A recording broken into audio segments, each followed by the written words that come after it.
47 ਤੋਂ ਪਹਿਲੇ ਦੇ ਕੀ ਹਾਲਾਤ ਸੀ, ਕੀ ਵਸੇਬ ਸੀ ਤੁਹਾਡਾ? ਹਿੰਦੂ ਮੁਸਲਮਾਨ ਇੱਕ ਬਿਲਕੁਲ ਇੱਕ ਸੀ, ਭੈਣ ਭਾਈਆਂ ਦੀ ਤਰ੍ਹਾਂ। ਕੋਈ ਪਤਾ ਹੀ ਨਹੀਂ ਸੀ ਹੁੰਦਾ ਕਿ ਇਹ ਹਿੰਦੂ ਹੈ, ਮੁਸਲਮਾਨ ਹੈ, ਈਸਾਈ ਹੈ, ਕੋਈ ਨਹੀਂ ਸੀ ਪਤਾ ਹੁੰਦਾ। ਕਿਹੜਾ ਪਿੰਡ ਸੀ ਤੁਹਾਡਾ? ਵਾੜਾ ਪਿੰਡ ਸੀ, ਦੀਨਾ ਨਗਰ ਦੇ ਕੋਲ। ਦੀਨਾ ਨਗਰ ਦੇ ਕੋਲ ਵਾੜਾ। ਵਾੜਾ ਉਹਦੇ ਲਾਗੇ ਲਾਗੇ ਪਿੰਡਾਂ ਦਾ ਪਤਾ? ਹਾਂਜੀ, ਜਕੜੀਆ, ਦਬੁਰਜੀ, ਆਸੇ ਪਾਸੇ ਹੈ ਜੀ ਪਿੰਡ ਸੀ। ਤੁਹਾਨੂੰ ਜ਼ਿਲ੍ਹਾ ਗੁਰਦਾਸਪੁਰ ਲੱਗਦਾ? ਜ਼ਿਲ੍ਹਾ ਗੁਰਦਾਸਪੁਰ ਲੱਗਦਾ। ਸਹੀ। ਮੈਂ ਗੁਰਦਾਸਪੁਰ ਹੀ ਪੜ੍ਹੀ ਹੋਈ। ਆਪਣੇ ਘਰ ਪਰਦੇਸੀਆਂ ਵਾਂਗੂ ਪਰਤਣ ਦਾ ਅਹਿਸਾਸ ਕਿਉਂ ਹੈ? ਮੈਂ 47 ਮਗਰੋਂ ਜੰਮਿਆ, ਮੇਰੇ ਪਿੰਡੇ ਲਾ। ਕਿਹੜੀ ਜਮਾਤ ਦੇ ਵਿੱਚ ਪੜ੍ਹਦੇ ਸੀ ਜਦੋਂ ਵੰਡ ਹੋ ਗਈ? ਬਸ ਮੈਂ 9ਵੀਂ 'ਚ ਪੜ੍ਹਦੀ, 10ਵੀਂ ਚੜ੍ਹੀ ਹੈ ਤੇ ਫਿਰ ਮੰਗਣੀ ਹੋ ਗਈ ਤੇ ਫਿਰ ਸ਼ਾਦੀ ਹੋ ਗਈ ਨਾਲ ਹੀ। ਤੇ ਉਹ ਸ਼ਾਦੀ ਹੋਈ ਤੇ ਉਦੋਂ ਬੜੀ ਮਾਰਵਾੜ ਸੀ, ਮਤਲਬ। ਤੁਹਾਡਾ ਵਿਆਹ ਉੱਥੇ ਹੀ ਹੋਇਆ? ਉੱਥੇ ਹੀ ਹੋਇਆ। ਅੱਛਾ। ਫਿਰ 2-2.5 ਮਹੀਨੇ ਬਾਅਦ ਫਿਰ ਇੱਧਰ ਆ ਗਏ। ਦੇਖ ਕੇ ਮੈਂ ਪੂਰੇ 4 ਮਹੀਨੇ ਬੈੱਡ ਤੇ ਰਹੀ ਸੀ। ਦੇਖ ਕੇ ਬਿਲਕੁਲ ਮੈਂ ਬਹੁਤ ਉਸ ਵੇਲੇ ਜਵਾਨ ਬੱਚੀ ਸੀ। ਇਹ ਮੈਂ ਦੇਖਿਆ ਇੱਧਰ ਵੀ ਲਾਸ਼ਾਂ, ਇੱਧਰ ਵੀ ਲਾਸ਼ਾਂ, ਤੇ ਉਹ ਸੀਨਾ ਹਾਲੇ ਵੀ ਨਹੀਂ ਭੁੱਲਦਾ। ਵੱਖੋ ਵੱਖ ਇਤਿਹਾਸ ਕਿਉਂ ਹੈ? ਦਿੱਲੀ ਵਰਗੇ ਚੌਂਕ ਚੁਰਸਤੇ। ਅੱਛਾ, ਨਿਸਾਬ ਦੇ ਵਿੱਚ ਤੁਹਾਨੂੰ ਕੀ ਕੀ ਪੜ੍ਹਾਇਆ ਜਾਂਦਾ ਸੀ? ਮੈਂ ਜ਼ਰਾ ਵੇਖਣਾ ਚਾਹੁੰਦਾ ਕਿ 47 ਤੋਂ ਪਹਿਲੇ ਚੜ੍ਹਦੇ ਪਾਸੇ ਦਾ ਨਿਸਾਬ ਕੀ ਹੁੰਦਾ ਸੀ? ਪੜ੍ਹਾਈ ਲਿਖਾਈ 'ਚ ਕਿਹੜੇ ਕਿਹੜੇ ਸਬਜੈਕਟ ਹੁੰਦੇ ਸੀ? ਜਿੰਨੀਆਂ ਵੀ ਹਿੰਦੀ ਲੜਕੀਆਂ ਸੀ ਨਾ, ਹਿੰਦੂ ਲੜਕੀਆਂ, ਉਹ ਸਾਡੇ ਨਾਲ ਜ਼ਿਆਦਾ ਉਰਦੂ ਪੜ੍ਹਦੀ। ਕੋਈ ਹਿੰਦੀ ਰੱਖਦਾ ਸੀ। ਇੱਕ ਸੈਣੀ ਸੀ, ਵਕੀਲ। ਅੱਛਾ। ਦੀਵਾਨ ਚੰਦ ਸੈਣੀ ਸੀ ਸ਼ਾਇਦ ਉਹਦਾ ਨਾਂ। ਉਹਦੀਆਂ ਬੇਟੀਆਂ ਸੀ, ਮੇਰੇ ਨਾਲ ਕ੍ਰਿਸ਼ਨਾ ਤੇ ਪ੍ਰਸੰਤਾ ਤੇ ਇੱਕ ਸੁਰਿੰਦਰ। 3 ਭੈਣਾਂ ਤੇ ਚੌਥੀ ਭੈਣ ਬੜੀ ਸੀ, ਉਹ ਸਾਨੂੰ ਪੜ੍ਹਾਉਂਦੀ ਹੁੰਦੀ ਸੀ। ਉਹਨੂੰ ਕਹਿੰਦੀ ਹੁੰਦੀ ਭੈਣ ਜੀ ਕਹਿੰਦੀ ਹੁੰਦੀ। 75 ਵਰਿਆਂ ਬਾਅਦ ਅੱਜ ਤੁਹਾਡੀ ਅੱਖਾਂ ਮੂਹਰੇ ਤੁਹਾਡਾ ਪਿੰਡ, ਤੁਹਾਡਾ ਘਰ ਯਾਦ ਆ ਜਾਂਦਾ? ਬੜਾ। ਮੈਂ ਤਾਂ ਇਹ ਕਹਿੰਦੀ ਹਾਂ ਨਾ ਕਿ ਬੱਚਿਆਂ ਨੂੰ ਨਾ ਯਾਦ ਕਰਾਇਆ ਕਰੋ। ਯਾਦ ਤੇ ਫਿਰ ਮੈਂ ਆਪਣੇ ਬਾਗਾਂ 'ਚ ਫਿਰਨੀ ਹੈ ਤੇ ਚੀਜ਼ਾਂ 'ਚ ਦੇਖਦੀ ਹਾਂ ਸਾਰਾ। ਫਿਰ ਮਿਲਣੇ ਦੀ ਆਸ ਕਿਉਂ ਹੈ? ਸਾਡੇ ਪਿੰਡ ਦੀ ਸੰਤੀ ਵਰਗਾ ਮੇਲਾ। 47 ਤੋਂ ਪਹਿਲੇ ਕਦੀ ਸਕੂਲ ਦੇ ਵਿੱਚ ਜਾਂ ਪਿੰਡ ਦੇ ਵਿੱਚ ਜਾਂ ਉਸਤਾਦਾਂ ਰਾਹੀਂ ਕੋਈ ਤਫਰਕਾ, ਕੋਈ ਇਸ ਤਰ੍ਹਾਂ ਦੀ? ਪਹਿਲੇ ਕੋਈ ਨਹੀਂ ਸੀ, ਬਿਲਕੁਲ ਕੋਈ ਨਹੀਂ ਸੀ। ਪਤਾ ਹੀ ਨਹੀਂ ਸੀ, ਬਿਲਕੁਲ ਨਹੀਂ। ਕੋਈ ਗਲਬਾ ਤੇ ਨਹੀਂ ਸੀ ਕਿਸੇ ਕੌਮ ਦਾ ਕਿ ਇਹ ਸਿੱਖਾਂ ਦਾ ਹੈ ਹੀ ਨਹੀਂ ਸੀ ਕੋਈ, ਇਹ ਸਿੱਖ ਹੈ ਜਾਂ ਇਹ ਈਸਾਈ ਹੈ ਜਾਂ ਇਹ ਮੁਸਲਮਾਨ। ਬਿਲਕੁਲ ਕੋਈ ਇਲਮ ਹੀ ਕਿਸੇ ਨੂੰ ਨਹੀਂ ਸੀ। ਹਾਏ ਪੌਣੀ ਸਦੀ ਗਵਾਚਣ ਮਗਰੋਂ ਰਾਵੀ ਪਾਰ। ਸਤਿ ਸ਼੍ਰੀ ਅਕਾਲ ਜੀ, ਤੁਸੀਂ ਜੁੜੇ ਹੋਏ ਹੋ ਪੰਜਾਬੀ ਲਹਿਰ ਦੇ ਨਾਲ ਤੇ ਮੈਂ ਹਾਂ ਤੁਹਾਡਾ ਵੀਰ ਭੁਪਿੰਦਰ ਸਿੰਘ ਲਵਲੀ। ਆਪ ਸਭ ਜਾਣਦੇ ਹੀ ਹੋ ਕਿ ਪੰਜਾਬ ਦੇ ਵੱਖ-ਵੱਖ ਥਾਵਾਂ 'ਤੇ ਜਾ ਕੇ ਜਿਹੜੇ ਅਣਵੰਡੇ ਪੰਜਾਬ ਦੇ ਕੁਝ ਹੀ ਸਾਡੇ ਕੋਲ ਆਈ ਵਿਟਨੈਸ ਗਵਾਹ ਬਚੇ ਨੇ, ਉਹਨਾਂ ਦੀ ਕਹਾਣੀ ਆਪ ਜੀ ਦੇ ਰੂਬਰੂ ਕਰਦੇ ਰਹਿੰਦੇ ਹਾਂ। ਔਰ ਇਸ ਵੇਲੇ ਅਸੀਂ ਮੌਜੂਦ ਹਾਂ ਗੁਜਰਾਂਵਾਲਾ ਸ਼ਹਿਰ ਦੇ ਵਿੱਚ। ਸਾਡੇ ਨਾਲ ਮੌਜੂਦ ਨੇ ਇੱਕ ਬਜ਼ੁਰਗ। ਮੈਂ ਨਾਲ ਆਪ ਸਭ ਨੂੰ ਦੱਸਦਾ ਜਾਵਾਂ ਕਿ ਬਹੁਤ ਸਾਰੇ ਲੋਕ ਸਾਨੂੰ ਮੈਸੇਜ ਕਰਦੇ ਨੇ ਕਿ ਇਹਨਾਂ ਕਹਾਣੀਆਂ ਦਾ ਕੀ ਮਕਸਦ ਹੈ ਜਾਂ ਇਸ ਤੋਂ ਬਾਅਦ ਕੀ ਕੁਝ ਹੋ ਸਕਦਾ ਹੈ। ਮੈਂ ਇਹਦੇ ਬਾਰੇ ਤਾਂ ਨਹੀਂ ਜਾਣਦਾ ਕਿ ਇਹਨਾਂ ਕਹਾਣੀਆਂ ਨਾਲ ਕੀ ਕੁਝ ਹੋ ਸਕਦਾ ਹੈ, ਲੇਕਿਨ ਇਤਨਾ ਅੰਦਾਜ਼ਾ ਮੈਨੂੰ ਹੈ ਕਿ ਇਸ ਵੀਡੀਓ ਰਾਹੀਂ ਜੋ ਆਪਸ ਦੇ ਵਿੱਚ ਸੰਪਰਕ ਬਣ ਰਿਹਾ ਹੈ ਲੋਕਾਂ ਦਾ, ਉਹ ਬਹੁਤ ਵਧੀਆ ਹੈ। ਔਰ ਮੈਂ ਚਾਹ ਰਿਹਾ ਕਿ ਇਹ ਸੰਪਰਕ ਜਿਹੜਾ 47 ਦੇ ਵਿੱਚ ਇਹ ਰਾਬਤੇ ਸਾਡੇ ਟੁੱਟ ਗਏ ਸੀ, ਉਹ ਰਾਬਤੇ ਜਿਹੜੇ ਨੇ ਉਹ ਦੁਬਾਰਾ ਬਹਾਲ ਹੋ ਰਹੇ ਨੇ। ਅਸੀਂ ਆਪਣੇ ਮੁੱਦੇ ਵੱਲ ਆਉਂਦੇ ਹਾਂ, ਆਪਣੀ ਗੱਲਬਾਤ ਵੱਲ ਆਉਂਦੇ ਹਾਂ। ਮਾਤਾ ਜੀ ਕੀ ਹਾਲ ਚਾਲ ਆ? ਠੀਕ ਠਾਕ, ਸ਼ੁਕਰ ਅੱਲਾ ਦਾ। ਤਬੀਅਤ ਸਿਹਤ ਤੁਹਾਡੀ ਠੀਕ ਹੈ? ਬਿਲਕੁਲ ਠੀਕ। ਨਾਂ ਕੀ ਤੁਹਾਡਾ? ਸਈਦਾ ਬਾਨੋ। ਸਈਦਾ ਬਾਨੋ। ਤੇ ਤੁਹਾਡੇ ਵਾਲਿਦ ਮੁਹਤਰਮ ਦਾ? ਅਬਦੁਲ ਰਹੀਮ, ਖਾਜਾ ਅਬਦੁਲ ਰਹੀਮ। ਖਵਾਜਾ ਅਬਦੁਲ ਰਹੀਮ। ਦਾਦਾ ਜੀ ਦਾ ਨਾਮ ਚੇਤੇ ਹੈ? ਹਾਂਜੀ, ਸਤਾਰਦੀਨ ਬੱਟ। ਸਤਾਰਦੀਨ ਬੱਟ ਜੀ। ਅੱਛਾ। ਤੇ ਮਾਂ ਜੀ, ਆਪਾਂ ਜਿਸ ਇਲਾਕੇ ਦੇ ਵਿੱਚ ਇਸ ਵੇਲੇ ਮੌਜੂਦ ਹਾਂ, ਗੁਜਰਾਂਵਾਲੇ ਦਾ ਇਲਾਕਾ, ਇਸ ਇਲਾਕੇ ਨੂੰ ਕੀ ਕਹਿੰਦੇ ਨੇ? ਜੀ ਮਗਨੋਲੀਆ ਕਹਿ ਰਹੇ ਨੇ। ਅੱਛਾ, ਇਹ ਚੰਦ ਦੇ ਕਿਲੇ ਦੇ ਲਾਗੇ ਹੈ ਨਾ? ਚੰਦ ਦੇ ਕਿਲੇ। ਅੱਛਾ, ਤੁਸੀਂ ਇੱਥੋਂ ਦੇ ਵਸਿੰਦੇ ਹੋ ਜਾਂ ਚੜ੍ਹਦੇ ਪੰਜਾਬ ਤੋਂ ਆਏ? ਅਸੀਂ ਤੇ ਪੰਜਾਬ ਦੇ ਹਾਂ, ਮਸ਼ਰਕੀ ਚੜ੍ਹਦੇ ਪੰਜਾਬ ਦੇ, ਇੰਡੀਆ ਤੋਂ। 47 'ਚ ਤੁਹਾਡਾ ਜਨਮ ਉੱਥੇ ਦਾ ਹੈ? ਹਾਂਜੀ। ਕਿਹੜਾ ਪਿੰਡ ਸੀ ਤੁਹਾਡਾ? ਵਾੜਾ ਪਿੰਡ ਸੀ, ਦੀਨਾ ਨਗਰ ਦੇ ਕੋਲ। ਦੀਨਾ ਨਗਰ ਦੇ ਕੋਲ ਵਾੜਾ। ਵਾੜਾ। ਉਹਦੇ ਲਾਗੇ ਲਾਗੇ ਪਿੰਡਾਂ ਦਾ ਪਤਾ? ਹਾਂਜੀ, ਜਕੜੀਆ, ਦਬੁਰਜੀ ਆਸੇ ਪਾਸੇ ਹੈ ਜੀ ਪਿੰਡ ਸੀ। ਤੁਹਾਨੂੰ ਜ਼ਿਲ੍ਹਾ ਗੁਰਦਾਸਪੁਰ ਲੱਗਦਾ? ਜ਼ਿਲ੍ਹਾ ਗੁਰਦਾਸਪੁਰ ਲੱਗਦਾ। ਸਹੀ। ਮੈਂ ਗੁਰਦਾਸਪੁਰ ਹੀ ਪੜ੍ਹੀ ਹੋਈ ਹਾਂ। ਅੱਛਾ, ਉੱਥੇ ਪੜ੍ਹਦੇ ਰਹੇ ਹੋ? ਹਾਂਜੀ। ਉਮਰ ਕਿੰਨੀ ਹੈ ਤੁਹਾਡੀ? ਮੇਰੀ ਉਮਰ 90 ਸਾਲ ਹੋ ਗਈ ਹੈ। 90 ਸਾਲ ਹੋ ਗਈ, ਯਾਨੀ ਕਿ ਜਦੋਂ ਵੰਡ ਹੋਈ ਹੈ ਕੋਈ 15-16 ਸਾਲ ਉਮਰ ਹੈ ਸੀ? ਹਾਂਜੀ ਹਾਂਜੀ 17 16 16.5 ਸਾਲ। ਅੱਛਾ, 16.5 ਸਾਲ ਸੀ ਜੀ। ਤੇ ਤੁਸੀਂ ਕਿੱਥੇ ਪੜ੍ਹਦੇ ਰਹੇ ਹੋ? ਤੁਸੀਂ ਪੜ੍ਹਨ ਦਾ ਜ਼ਿਕਰ ਕੀਤਾ। Government school Gurdaspur.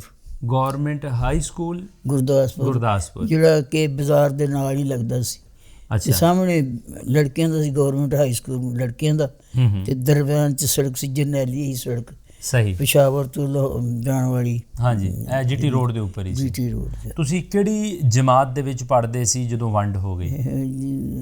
ਬਸ ਮੈਂ 9ਵੀਂ ਚ ਪੜ੍ਹਦੀ, 10ਵੀਂ ਚੜ੍ਹੀ ਹੈ ਤੇ ਫਿਰ ਮੇਰੀ ਮੰਗਣੀ ਹੋ ਗਈ ਤੇ ਫਿਰ ਸ਼ਾਦੀ ਹੋ ਗਈ ਨਾਲ ਹੀ। ਤੋ ਸ਼ਾਦੀ ਹੋਈ ਤੇ ਉਦੋਂ ਬੜੀ ਮਾਰ ਵੱਢ ਸੀ, ਮਤਲਬ ਤੁਹਾਡਾ ਵਿਆਹ ਉੱਥੇ ਹੀ ਹੋਇਆ? ਉੱਥੇ ਹੀ ਹੋਇਆ। ਅੱਛਾ। ਫਿਰ 2-2.5 ਮਹੀਨੇ ਬਾਅਦ ਫਿਰ ਇੱਧਰ ਆ ਗਏ ਸੀ। ਅੱਛਾ। ਮੇਰੇ ਮੀਆਂ ਨੇ ਜਿਹੜੀ ਟ੍ਰੇਨ ਲਿਆਂਦੀ, ਅੱਗੋਂ ਵੀ 2 ਟ੍ਰੇਨਾਂ ਕਤਲ ਹੋ ਕੇ ਆਈਆਂ ਸੀ। ਅੱਛਾ। 2 ਟ੍ਰੇਨਾਂ ਬਾਅਦ 'ਚ ਵੀ ਕਤਲ ਹੋ ਕੇ ਆਈਆਂ। ਜਿਹੜੀ ਮੇਰੇ ਮੀਆਂ ਨੇ ਟ੍ਰੇਨ ਆਂਦੀ, ਗਾਰਡ ਸੀ ਉਸ ਵੇਲੇ, ਫਿਰ ਤੇ ਉਹ ਅਫਸਰ ਰਿਟਾਇਰ ਹੋਏ ਨਾ, ਤੇ ਗਾਰਡ ਸੀ ਤੇ ਉਹਨੇ ਜਿਹੜੀ ਟ੍ਰੇਨ ਲਿਆਂਦੀ, ਇੱਕ ਬੰਦਾ ਵੀ ਹਰਜ ਨਹੀਂ ਹੋਇਆ। ਅੱਛਾ, ਚਲੋ ਤੇ ਇੰਨਾ ਬਸ ਉਹਨੂੰ ਸਾਰੀ ਸ਼ੁਕਰ ਹੈ ਕਿ ਤੁਹਾਡੇ ਟ੍ਰੇਨ ਖੈਰ ਖੈਰੀਅਤ ਨਾਲ ਆ ਗਈ। ਖੈਰ ਖੈਰੀਅਤ ਬਿਲਕੁਲ। ਅੱਛਾ, ਇਹ ਦੱਸੋ 47 ਤੋਂ ਪਹਿਲੇ ਤੁਸੀਂ ਜ਼ਿਕਰ ਕੀਤਾ ਕਿ 47 ਦੇ ਵਿੱਚ ਜਿਹੜੀ ਵੱਡ ਫੱਟ ਹੋਈ ਹੈ, 47 ਤੋਂ ਪਹਿਲੇ ਦੇ ਕੀ ਹਾਲਾਤ ਸੀ, ਕੀ ਵਸੇਬ ਸੀ ਤੁਹਾਡਾ? ਹਿੰਦੂ ਮੁਸਲਮਾਨ ਇੱਕ, ਬਿਲਕੁਲ ਇੱਕ ਸੀ, ਭੈਣ ਭਾਈਆਂ ਦੀ ਤਰ੍ਹਾਂ। ਕੋਈ ਪਤਾ ਹੀ ਨਹੀਂ ਸੀ ਹੁੰਦਾ ਕਿ ਇਹ ਹਿੰਦੂ ਹੈ, ਮੁਸਲਮਾਨ ਹੈ, ਈਸਾਈ ਹੈ, ਕੋਈ ਨਹੀਂ ਸੀ ਪਤਾ ਹੁੰਦਾ। ਜਿਹੜਾ ਤੁਸੀਂ ਵਾੜਾ ਪਿੰਡ ਸੀ ਤੁਹਾਡਾ, ਇਹਦੇ 'ਚ ਹਿੰਦੂ ਸਿੱਖ ਸਾਰੇ ਰਹਿੰਦੇ ਸੀ ਜਾਂ ਸਾਰੇ ਮੁਸਲਮਾਨ ਸੀ? ਹਿੰਦੂ ਵੀ ਹੈਗੇ ਸੀ, ਸਿੱਖ ਨਾਲ ਦਾ ਪਿੰਡ ਸਿੱਖਾਂ ਦਾ ਸੀ, ਜਿਹੜਾ ਜਕੜੀਆ ਕਹਿੰਦੀ ਹੈ। ਅੱਛਾ। ਉਹ ਸਿੱਖਾਂ ਦਾ ਪਿੰਡ ਸੀ। ਤੁਹਾਨੂੰ ਤਹਿਸੀਲ ਕਿਹੜੀ ਲੱਗਦੀ ਸੀ? ਤਹਿਸੀਲ ਵਿੱਚ ਗੁਰਦਾਸਪੁਰੀ। ਗੁਰਦਾਸਪੁਰੀ। ਅੱਛਾ, ਤੁਹਾਡੇ ਪਿੰਡ ਦੇ ਕੋਈ ਜੀਆਂ ਦੇ ਨਾਮ ਚੇਤੇ? ਨਹੀਂ, ਇੱਥੇ ਸਾਰੇ ਸਾਡੇ ਅੱਬਾ ਜੀ ਨਾਲ ਲੈ ਕੇ ਆਏ ਸੀ ਲੋਕਾਂ ਨੂੰ। ਉਹਨਾਂ ਨੂੰ ਜਿਹੜੇ ਤੁਹਾਡੇ ਪਿੰਡ ਦੇ ਵਿੱਚ ਹਿੰਦੂ ਸਿੱਖ ਰਹਿੰਦੇ ਸੀ? ਹਿੰਦੂ ਸਿੱਖ ਸਾਡੇ ਪਿੰਡ 'ਚ ਹਿੰਦੂ ਸੀ, ਉਹ ਉੱਥੇ ਰਹਿ ਗਏ। ਦੋ ਘਰ ਹਿੰਦੂਆਂ ਦੇ ਸੀ ਤੇ 2-3 ਮਹਾਸ਼ੇ ਕਹਿੰਦੇ ਜਿਨ੍ਹਾਂ ਨੂੰ, ਹਾਂਜੀ, ਉਹ ਸੀ। ਮੈਂ ਕੋਈ ਨਾਮ ਯਾਦ ਆ ਕੋਈ ਸਹੇਲੀਆਂ ਦੇ ਜਾਂ ਕੋਈ ਉਹਦੇ? ਸਹੇਲੀ ਬਣੀ ਕੋਈ ਅੰਦਰ ਹੀ ਰਹਿੰਦੇ ਸੀ, ਚੌਧਰੀ ਬੰਦੇ ਸੀ, ਅੰਦਰ ਹੀ ਰਹਿੰਦੇ ਸੀ। ਅੰਦਰ ਹੀ 9 ਸਾਲ ਦੇ ਹੁੰਦੇ ਸੀ ਤੇ ਬਾਹਰ ਨਿਕਲਣ ਦੀ ਇਜਾਜ਼ਤ ਨਹੀਂ ਸੀ ਹੁੰਦੀ। ਅੱਛਾ। ਬਸ। ਤੇ ਸਕੂਲ ਦੇ ਵਿੱਚ ਜਿੱਦਾਂ ਤੁਸੀਂ ਸਕੂਲ ਪੜ੍ਹੇ ਹੋ, ਤੁਹਾਡੇ ਨਾਲ ਸਿੱਖ ਬੱਚੇ ਬੱਚੀਆਂ? ਹਾਂਜੀ ਹਾਂਜੀ, ਹਿੰਦੂ ਸਿੱਖ ਬੜੀਆਂ। ਕੋਈ ਨਾਮ ਚੇਤੇ? ਹਾਂਜੀ, ਇੱਕ ਹੋਈ ਸੀ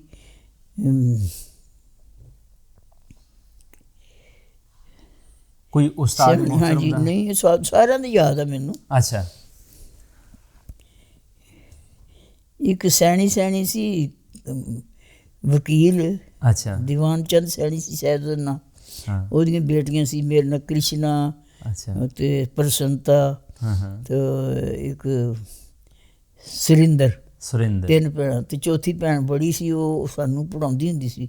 ਉਹਨੂੰ ਕਹਿੰਦੀ ਹੁੰਦੀ ਭੈਣ ਜੀ ਕਹਿੰਦੀ ਹੁੰਦੀ ਸੀ ਉਹਨੂੰ। ਉਹ 4 ਭੈਣਾਂ ਸੀ।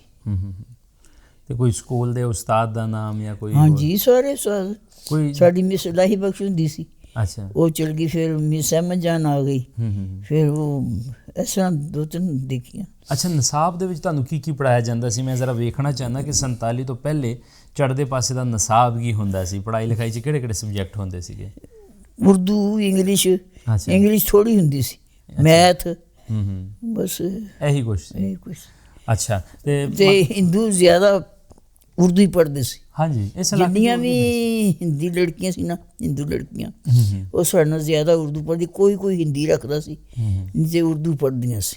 ਅੱਛਾ, 47 ਤੋਂ ਪਹਿਲੇ, ਚੂੰਕਿ ਤੁਸੀਂ ਅਣਵੰਡਿਆ ਪੰਜਾਬ ਵੇਖਿਆ ਵਾ, 47 ਤੋਂ ਪਹਿਲੇ ਕਦੀ ਸਕੂਲ ਦੇ ਵਿੱਚ ਜਾਂ ਪਿੰਡ ਦੇ ਵਿੱਚ ਜਾਂ ਉਸਤਾਦਾਂ ਰਾਹੀਂ ਕੋਈ ਤਫਰਕਾ, ਕੋਈ ਇਸ ਤਰ੍ਹਾਂ ਦੀ? ਪਹਿਲੇ ਕੋਈ ਨਹੀਂ ਸੀ, ਬਿਲਕੁਲ ਕੋਈ ਨਹੀਂ ਸੀ, ਪਤਾ ਹੀ ਨਹੀਂ ਸੀ, ਬਿਲਕੁਲ ਨਹੀਂ। ਕੋਈ ਗਲਬਾ ਤੇ ਨਹੀਂ ਸੀ ਕਿਸੇ ਕੌਮ ਦਾ ਕਿ ਇਹ ਸਿੱਖਾਂ ਦਾ ਹੈ ਹੀ ਨਹੀਂ ਸੀ ਕੋਈ ਕਿ ਇਹ ਸਿੱਖ ਹੈ ਜਾਂ ਇਹ ਈਸਾਈ ਹੈ ਜਾਂ ਇਹ ਮੁਸਲਮਾਨ, ਬਿਲਕੁਲ ਕੋਈ ਇਲਮ ਹੀ ਕਿਸੇ ਨੂੰ ਨਹੀਂ ਸੀ। ਸਹੀ। ਅੱਛਾ, ਤੁਹਾਡੀ ਉੱਥੇ ਬੜੀ ਵੈਲ ਨੋਨ ਫੈਮਿਲੀ ਸੀ ਤੁਹਾਡੀ, ਜਿਸ ਤਰ੍ਹਾਂ ਤੁਸੀਂ ਜ਼ਿਕਰ ਕੀਤਾ ਕਿ ਬੜੇ ਤੁਹਾਡੇ ਇਕੱਲਾ ਹੀ ਬਾਪ ਸੀ ਸਾਡਾ। ਹਾਂਜੀ। ਤੁਹਾਡੇ ਵਾਲਦ ਸਾਹਿਬ ਦੀ ਕਿੰਨੀ ਕੁ ਜ਼ਮੀਨ ਸੀ ਉੱਥੇ? ਉਹਨਾਂ ਦੀ ਜ਼ਮੀਨ ਦਾ ਨਹੀਂ ਇਲਮ ਤੁਹਾਨੂੰ? ਉਹ ਕਾਫੀ ਸਾਰੀ ਸੀ।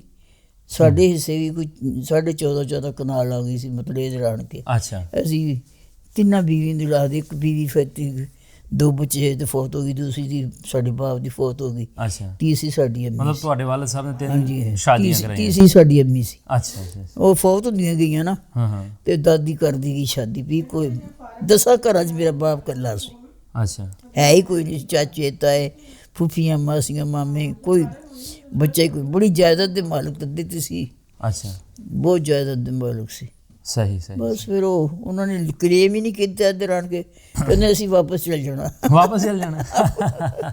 ਇਹੀ ਕਹਿੰਦੇ ਸੀ ਅਸੀਂ ਵਾਪਸ ਚਲ ਜਾਣਾ। ਉਹਨਾਂ ਕਲੇਮ ਹੀ ਨਹੀਂ ਕੀਤਾ। ਹਾਂ ਹਾਂ ਜ਼ਮੀਨਾਂ ਤੇ ਫਿਰ ਆਈਆਂ ਨਾ ਅੱਲਾ ਵੱਲੋਂ। ਹਾਂ। ਫਿਰ ਜਿਹੜੇ ਜ਼ਮੀਨਾਂ ਪੁੱਛੀਆਂ ਤੇ ਉਹਨਾਂ ਨੇ ਲਿਖਾਈਆਂ। ਫਿਰ 2 ਸਾਲ ਗੁਜ਼ਰੇ ਤੇ ਫਿਰ 4 ਕਿੱਲੇ ਜ਼ਮੀਨ ਹੋਰ ਆ ਗਈ। ਅੱਛਾ। ਕਹਿਣਗੇ ਤੁਹਾਡੀ ਜ਼ਮੀਨ ਹੈ ਪਿੱਛੇ ਰਹਿ ਗਈ। ਅੱਛਾ। ਸਾਰੇ ਪਿੰਡਾਂ ਦੇ ਲੋਕ ਕਹਿੰਦੇ, ਸੁਣਿਆ ਸੀ ਕਿ ਬਹੁਤ ਬੰਦਾ ਅੱਛਾ ਹੈ। ਅੱਛਾ, 47 ਤੋਂ ਪਹਿਲੇ ਤੁਹਾਡਾ ਵਿਆਹ ਹੋ ਗਿਆ ਸੀ? ਹਾਂਜੀ, ਉਹ 47 'ਚ ਹੀ ਹੋਇਆ ਨਾ। 47 ਜੀ ਹੋਇਆ? ਹਾਂਜੀ। ਅੱਛਾ, ਵਿਆਹ ਦਾ ਥੋੜਾ ਬਹੁਤ ਸਾਨੂੰ ਦੱਸੋ, ਕਿਸ ਤਰ੍ਹਾਂ ਉਸ ਵੇਲੇ ਵਿਆਹ ਕਿਸ ਵੇਲੇ ਹੁੰਦੇ ਸੀ, ਕੀ ਰਸਮ ਰਿਵਾਜ ਕੀ ਸਨ? ਵਿਆਹ ਉਸ ਵੇਲੇ ਰਿਸ਼ਤੇਦਾਰ ਇਕੱਠੇ ਹੁੰਦੇ ਸੀ। ਐਸਾ ਜਿਸ ਤਰ੍ਹਾਂ ਹੁਣ ਮਹਿੰਦੀ ਸ਼ਹਿੰਦੀ ਇਸ ਤਰ੍ਹਾਂ ਕੋਈ ਨਹੀਂ ਸੀ। ਰਾਤ ਨੂੰ ਬਸ ਕਹਿਣਾ ਵੀ ਅੱਜ ਮਹਿੰਦੀ ਹੋਣੀ ਕੋਈ ਨਾ, ਬਾਹਰ ਹੀ ਘੋਲ ਕੇ ਬੁੱਢੀਆਂ ਨੂੰ ਪਿੰਡ 'ਚ ਵੰਡ ਦੇਣੀ। ਅੱਲਾ ਦਾ ਤਾਂ ਐਸਾ ਅੰਦਰ 'ਚ ਕੋਈ ਨਹੀਂ। ਫਿਰ ਬਰਾਤ ਆਈ ਤੇ ਸ਼ਾਦੀ ਹੋ ਗਈ ਬਸ। ਨਹੀਂ ਹੁਣ ਤਾਂ ਬੜਾ ਬੀਬੀਆਂ ਸ਼ਿਵਾ ਮੇਕ ਪਾਸ਼ੇ, ਉਦੋਂ ਨਹੀਂ, ਉਦੋਂ ਇਹ ਚੀਜ਼ਾਂ ਨਹੀਂ ਸੀਗੀਆਂ। ਤੇ ਬਰਾਤ ਦਾ ਕੀ ਸਿਸਟਮ ਹੁੰਦਾ ਸੀ? ਕਿਸ ਤਰ੍ਹਾਂ ਬਰਾਤ ਕਿਸ ਤਰ੍ਹਾਂ ਆਈ ਤੁਹਾਡੀ? ਕਿੱਥੋਂ ਬਰਾਤ ਆਈ? ਦੀਨਾਨਗਰ ਨਾਲ ਹੀ ਸੀ। ਅੱਛਾ, ਉੱਥੋਂ ਆਈ? ਹਾਂਜੀ। 2-3 ਗੱਡੀਆਂ ਸੀ ਉਸ ਵੇਲੇ। ਹਾਂ ਹਾਂ। ਉਸ ਵੇਲੇ ਗੱਡੀਆਂ ਵੀ ਤੇ ਐਡੀਆਂ ਸੋਹਣੀਆਂ ਨਹੀਂ ਸੀ ਨਾ ਹੁੰਦੀਆਂ। ਤੇ ਸਹੀ। ਤੁਹਾਡੇ ਹਸਬੈਂਡ ਦਾ ਕੀ ਨਾਂ ਹੈ?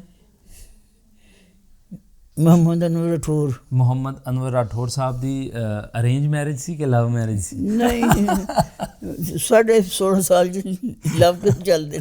ਪਰ ਨਾਲੇ ਤੁਹਾਨੂੰ ਦੱਸਿਆ ਨਾ ਕਿ 9 ਸਾਲ ਦੇ ਸੀ ਅੰਦਰ ਹੀ। ਮੈਂ ਵੈਸੇ ਤਾਂ ਨਾ ਸਾਡੀ ਕੋਈ ਸਹੇਲੀ। ਹਾਂਜੀ ਹਾਂਜੀ, ਮਜ਼ਾਕਨ ਪੁੱਛ ਰਿਹਾ ਤੁਹਾਡੇ ਕੋਲ। ਹਾਂ ਹਾਂ।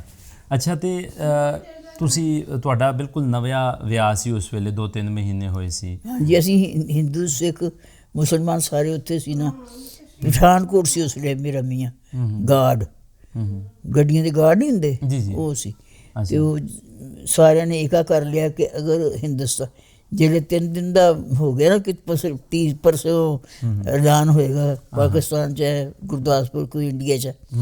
ਤੇ ਉਹ ਫਿਰ 3 ਦਿਨ ਜਿਹੜੇ 3 ਦਿਨ ਉਹਨਾਂ ਨੇ ਬਹਿ ਕੇ ਮੀਟਿੰਗ ਕੀਤੀ ਕਿ ਜੇ ਇੰਡੀਆ 'ਚ ਆ ਗਿਆ ਤੇ ਮੁਸਲਮਾਨਾਂ ਦੀ ਰਖਵਾਲੀ ਕਰਨੀ ਹੈ, ਜੇ ਪਾਕਿਸਤਾਨ 'ਚ ਆ ਗਏ ਤੇ ਮੁਸਲਮਾਨ ਰਖਵਾਲੀ ਕਰਨਗੇ ਹਿੰਦੂਆਂ ਦੀ।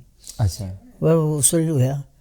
ਫਿਰ 15-16 ਦਿਨ ਬਾਅਦ ਅਸੀਂ ਉੱਥੋਂ ਆਏ ਹਾਂ, ਈਦ ਤੋਂ ਬਾਅਦ। ਅੱਛਾ।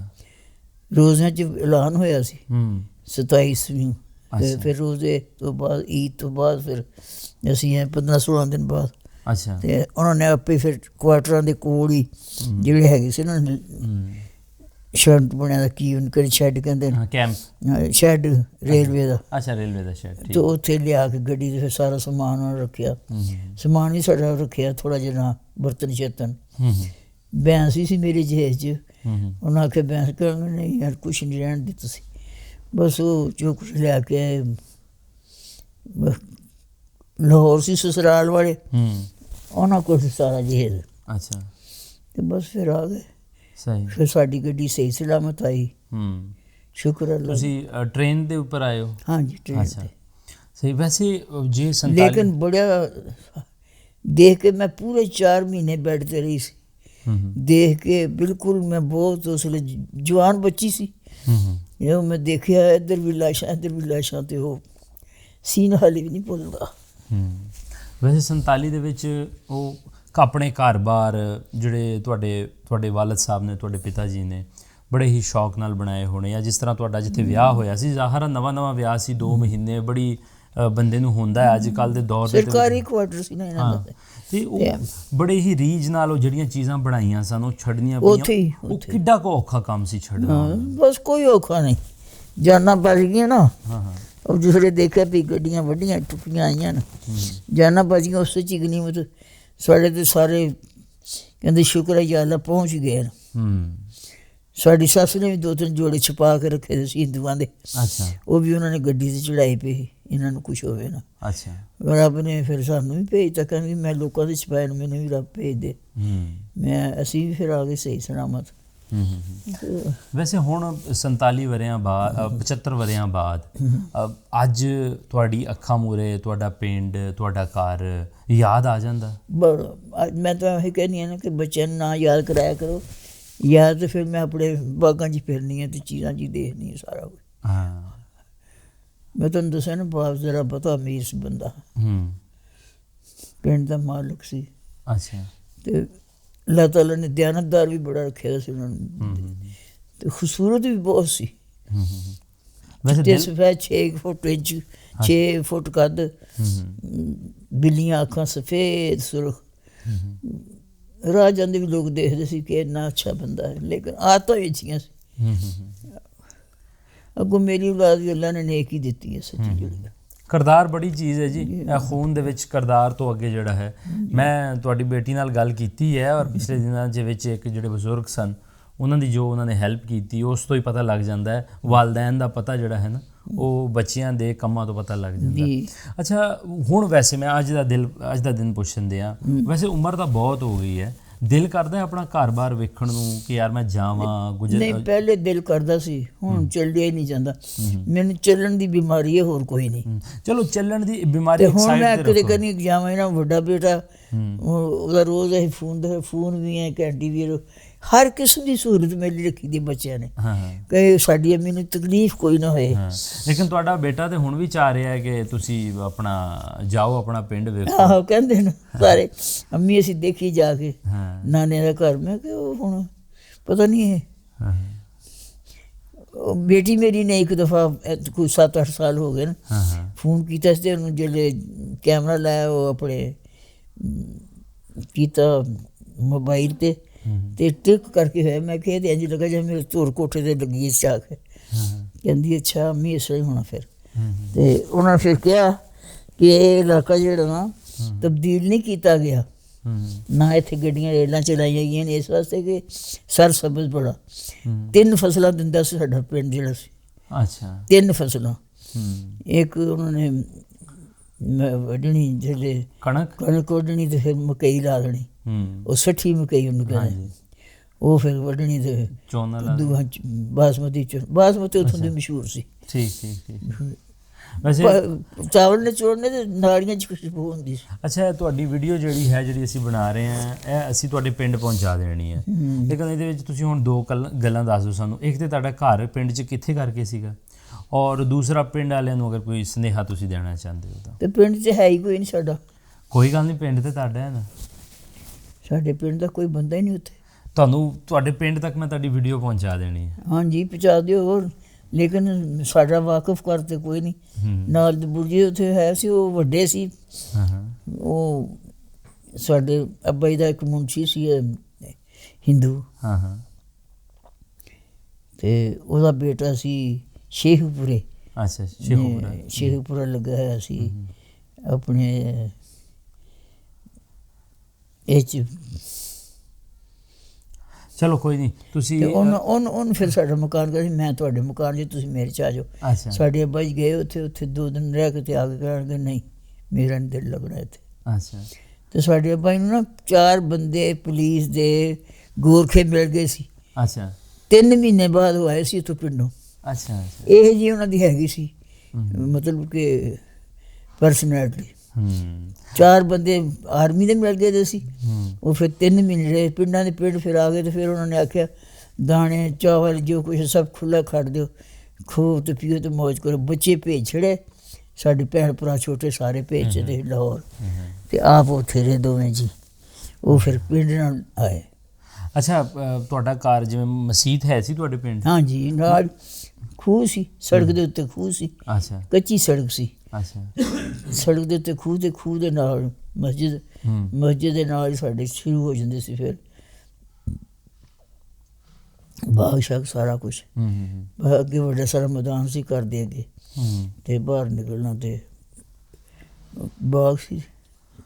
ਚਲੋ ਜੀ ਮਾਤਾ ਜੀ, ਤੁਹਾਡਾ ਬਹੁਤ ਬਹੁਤ ਸ਼ੁਕਰੀਆ, ਤੁਹਾਡਾ ਧੰਨਵਾਦ। ਅਤੇ ਹੁਣ ਤੁਸੀਂ ਇਹ ਦੱਸੋ ਵੀ ਉਥੋਂ ਦਾ ਪਤਾ ਕਿਸ ਤਰ੍ਹਾਂ ਲੱਗੇ, ਪਤਾ ਕਿਸ ਤਰ੍ਹਾਂ ਲੱਗੇ?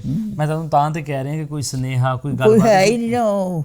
ਉਹ ਤਾਂ ਮਰ ਮੁੱਕ ਗਏ ਸੀ। ਹਾਂ, ਸਾਡੇ ਹੁੰਦੇ ਹੀ ਫੌਤ ਹੋ ਗਏ ਸੀ ਵਿਚਾਰੇ। ਹਿੰਦੂ ਸੀ, 2 ਪਿਓ ਪੁੱਤਰ। ਅੱਛਾ।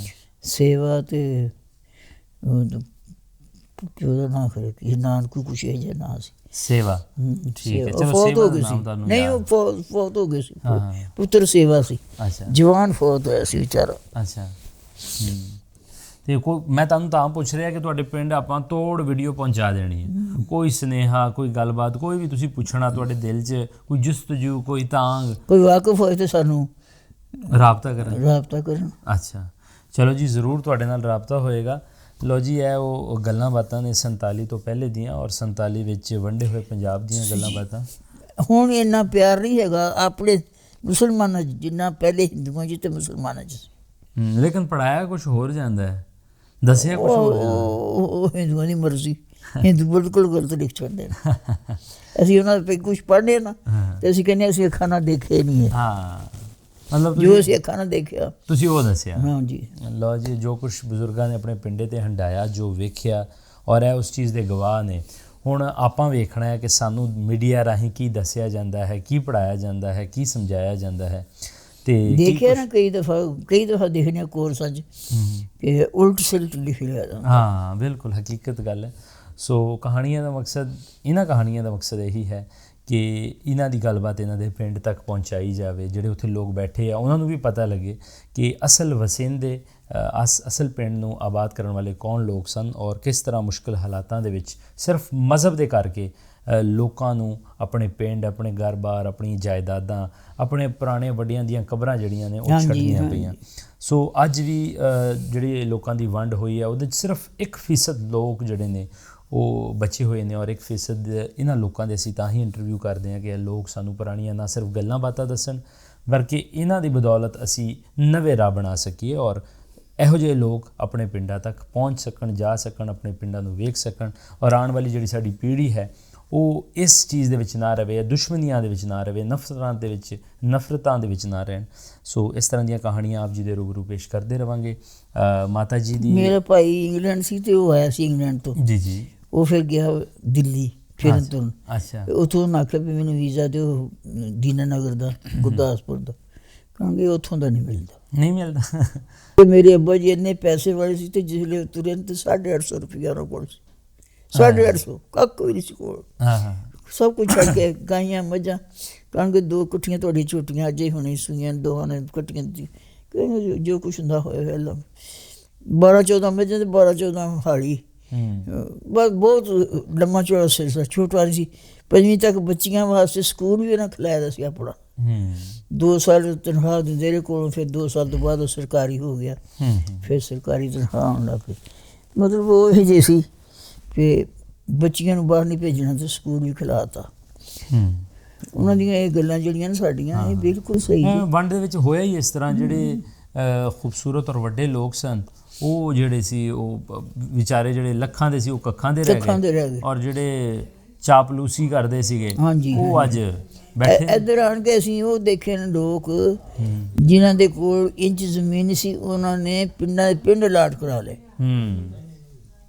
ਤੇ ਤੁਹਾਨੂੰ ਦੱਸਿਆ ਸਾਡੇ ਅੱਬਾ ਜੀ ਦੇ 4 ਕਿੱਲੇ ਜ਼ਮੀਨ ਆਈ ਪਿੱਛੋਂ ਤੇ ਸਾਰੇ ਲੋਕ ਹੈਰਾਨ ਪਰੇਸ਼ਾਨ।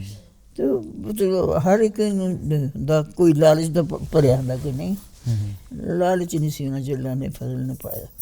ਅੱਗੋਂ ਅੱਲਾ ਦੀ ਰਹਿਮਤ ਹੈ, ਨੇਕ ਹੀ। ਚਲੋ ਜੀ ਮਾਤਾ ਜੀ, ਤੁਹਾਡਾ ਬਹੁਤ ਬਹੁਤ ਸ਼ੁਕਰੀਆ, ਤੁਹਾਡਾ ਥੈਂਕ ਯੂ। ਹਾਂਜੀ। ਹੋਪਫੁਲੀ ਇਹਨਾਂ ਦੇ ਪਿੰਡ ਤੋਂ ਮਾਤਾ ਜੀ ਵਾਸਤੇ ਬਹੁਤ ਪਿਆਰ ਭਰਿਆ ਸੁਨੇਹਾ ਆਵੇਗਾ। ਔਰ ਸਾਡਾ ਮਕਸਦ ਹੀ ਇਹ ਹੈ ਕਿ ਸੁਨੇਹੇ ਆਉਂਦੇ ਜਾਂਦੇ ਰਹਿਣ, ਬਾਰਡਰ ਰਹਿਣ ਆਪਣੀ ਜਗ੍ਹਾ 'ਤੇ, ਲੇਕਿਨ ਇੰਨੇ ਕੁ ਰਹਿਣ ਕਿ ਸਾਨੂੰ ਸਾਹ ਆ ਸਕੇ, ਅਸੀਂ ਇੱਕ ਦੂਸਰੇ ਨੂੰ ਵੇਖ ਸਕੀਏ। ਔਰ ਇਸੇ ਵੇਖਣ ਲਈ ਆਪਾਂ ਇਹ ਕੋਸ਼ਿਸ਼ ਕਰਦੇ ਰਹਾਂਗੇ। ਮਿਲਦੇ ਹਾਂ ਕਿਸੇ ਹੋਰ ਥਾਂ, ਕਿਸੇ ਹੋਰ ਬਜ਼ੁਰਗ ਦੀ ਕਹਾਣੀ ਲੈ ਕੇ। ਰੱਬ ਰੱਖੇ।